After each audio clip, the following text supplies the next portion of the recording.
وجد کسے کہتے ہیں اور اجتماعی طور پر ذکر اذکار کے دوران وجد کا طاری ہونا کیا ہوتا ہے؟ وجد سارا تماشا ہے جی. وہ تو لوگوں کو جو ہے وہ جناب انڈین گانوں پہ بھی وجد ہو جاتا ہے. آبدہ پروین بال کھول کے ناچ رہی ہوتی ہے تو وہ اس کو سننے والوں کو بھی اب وجد ہو جاتا ہے.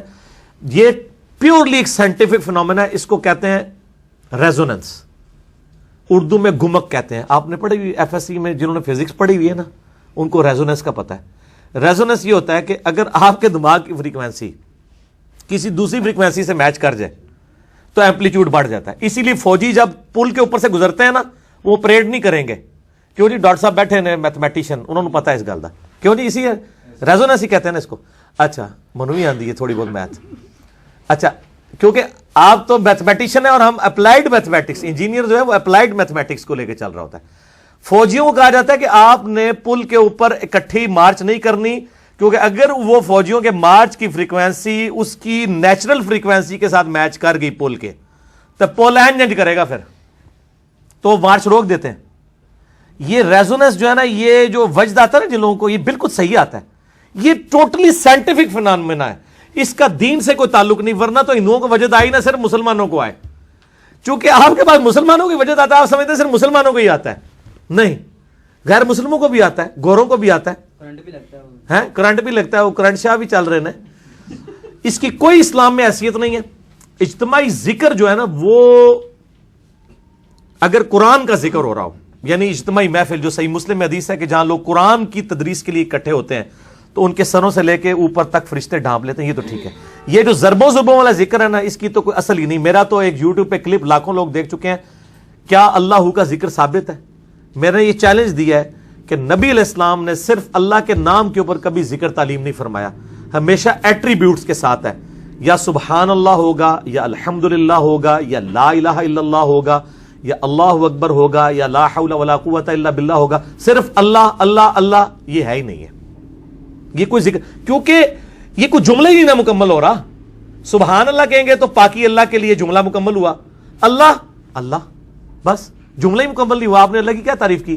یا آپ کہیں الحمدللہ, تمام تعریفیں اللہ کے لیے, جملہ مکمل ہو گیا. اللہ اکبر, بڑائی اللہ کے لیے, جملہ مکمل ہو گیا. لا حول ولا قوت الا باللہ, نہیں ہے برائی سے بچنے کی طاقت اور نہ ہی نیکیوں پہ استقامت کی طاقت مگر اللہ کی توفیق سے. صرف اللہ, یہ تو جملہ ہی مکمل نہیں ہے. یہ تو اللہ کا ذکر نہیں ہے. ذکر میں ہوتا ہے آپ تعریف کسی کی کر رہے ہوتے ہیں, کسی کو ایٹریبیوٹس دے رہے ہوتے ہیں, تو یہ جملہ تو ہے ہی نہیں ہے. اور میں نے چیلنج کیا, الحمدللہ آج تک چیلنج قائم ہے, کوئی نکال نہیں سکا اللہ کے فضل سے. ٹھیک ہے جی. ہاتھ ملاتے ہیں وہ اپنے پیر کے ساتھ, اور کرنٹ لگتا ہے اور وہ ایسے بڑے زور سے. اور سر یہ کوئی دینی مسئلہ ہوتا تو ہم ضرور ڈسکس کرتے ہیں. اس قسم کے کئی ہندوؤں والے مسئلے ہیں, وہ بھی ہم ڈسکس کر لیتے ہیں. اس کی دین میں کوئی حیثیت نہیں ہے. کرنٹ لگتا ہے نہیں لگتا, اس کا دین کے ساتھ کوئی تعلق نہیں ہے. ٹھیک ہے جی. ایپنٹزم ہے وہ ایک طرح سے دین, یہ میں بار بار کہتا ہوں, دین جب کوئی چیز آپ نے ثابت کرنی ہوگی وہ نبی علیہ السلام سے ثابت کرنی ہوگی. باقی آپ شعبہ بازیاں جتنی مرضی کرتے ہیں اس کو دین کر کے پریزنٹ نہ کریں. او جی دلوں کے حال جان لیتے ہیں. ہم کہتے ہیں یار دلوں کے حال تو بہت بڑی چیز ہے. میں اپنا میکینیکل انجینئرنگ کا فارمولہ لکھ کے دیتا ہوں کاغذ پہ, دنیا کا کوئی ولی پڑھ کے بتا دے اس کا, جس نے پہلے میکینک ہے وہ بس وہیں جی ہے نا, پروازہ ختم ہو گئی ہیں. میں انہوں نے لکھ کے دینا لیٹن لینگویج فارمولہ لکھ دینا, یہ صرف تک کے پڑھ کے 10 دن. اور ان کا یہ دعویٰ ہے نا کہ ہمیں تو اللہ سکھاتا ہے. اللہ نے تو لیٹن آندی ہے نا, اللہ نے تو میکینیکل انجینئرنگ آندی ہے نا. انہوں نے میں کہا یہ 4 آرڈر ڈفرینشیل ایکویشن میتھمیٹکس دی لکھ کے نا سولوشن کرنے سے تے قیامت تک نہیں کر سکتے. صرف پڑھ کے 10 دن کے لکھا کہ ہے کوئی بھی بزرگ ہے, کوئی بزرگ آ جائے سامنے, لیکن انہوں نے کسی دنیاوی تعلیم نہ حاصل کی تھی, وہ اس کی وجہ سے پڑھ رہا ہوگا. ٹھیک ہے. اور اگر کسی نے میتھمیٹکس پڑھ لی ہوئی ہے, ادروائز نہیں. وہ بھی پڑھے آ جائے, انہوں بھی کوئی ایسی شے پڑھا دیں گے, وہ انشاءاللہ نہیں پڑھ سکے. ساڈے کو بہت کچھ ہے, ظاہر اسی بھی تو پہنچے بزرگ ہے نا. ہاں علی بھائی اگلا سوال ہے, کیا قیامت والے دن نیک لوگ بھی شفاعت کریں گے؟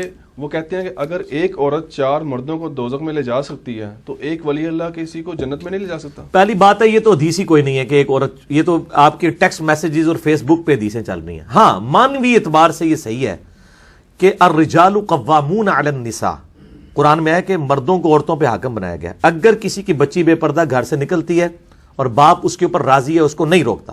ایک تو ہے نا کہ باپ کے آنکھیں سے ہی باہر ہے تو روٹی پانی بند کر دے, ہوتا نکال دے اس کو گھر سے.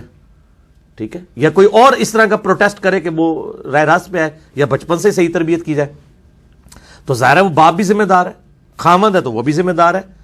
تو اس اعتبار سے تو یہ بات ٹھیک ہے, حدیث کوئی نہیں ہے.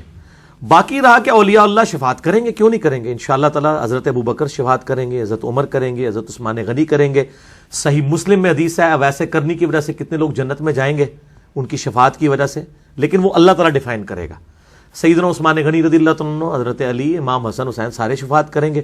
اگر آپ اس سے اپنے بزرگ بابے لے رہے ہیں, پہلے وہ اپنی جنت کنفرم کریں, ان بزرگوں کی بات کریں جن کی اپنی جنت کنفرم ہے. آپ کے بزرگوں کے تو عقائد ہی ایسے ہیں کہ ہمیں تو ان کی جنت ڈاؤٹ فل نظر آ رہی ہے, چاہے جائے کہ وہ کسی کو لے کے جائیں گے. اگر اس سے کوئی یہ نکالتا ہے وہ نہیں. صحیح مسلم میں حدیث ہے کہ جب ایک دفعہ شفاعت کا دروازہ کھلے گا تو نبی علیہ السلام کے بعد اور انبیاء بھی شفاعت کریں گے اور اللہ کے نیک بندے بھی کریں گے. اور نیک بندے انڈیا, پاکستان, بنگلہ دیش کے لوگوں کے بنائے ہوئے نیک بندے نہیں, خدا کے لیے